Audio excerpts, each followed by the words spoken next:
Thailand's image as a tourist destination was smeared when yellow-shirted protesters flooded the streets last year and took over the airport. It was an act of defiance that damaged the economy, but succeeded in removing from power those leaders who the protesters say were populist and corrupt.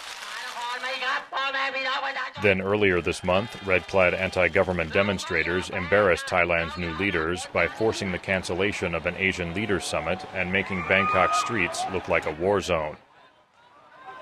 They failed to oust Prime Minister Apisitwe Chachiwa, but his Democrat Party spokesman Buranat Samutalak acknowledges the country has deep divisions.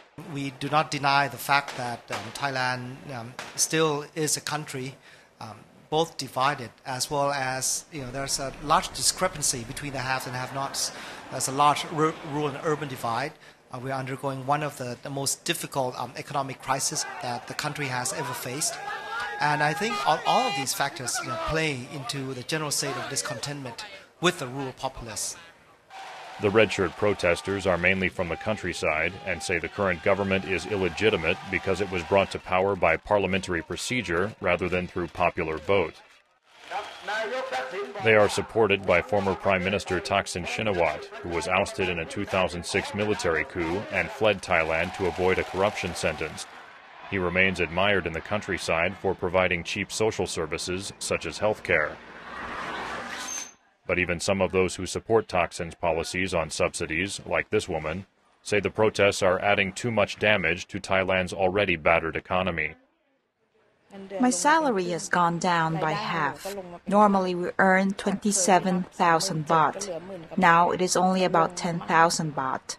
My husband now earns only 6,000 baht, down from 18,000 baht, because factories cut expenses like overtime pay. Although the red shirts claim to represent the Thai countryside, many Thai farmers like this man are not interested in protesting. Farmers are only concerned about having a good price for rice.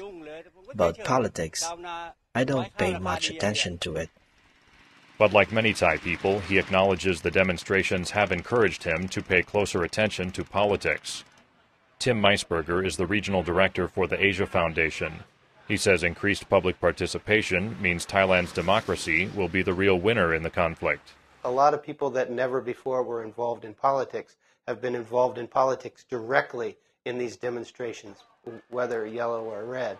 And that's something new for them, that is empowering to them. Meisberger says the protesters are more likely to be involved in politics in the future and to vote. And he says that will strengthen democracy in Thailand. Daniel Schearf, VOA News, Bangkok.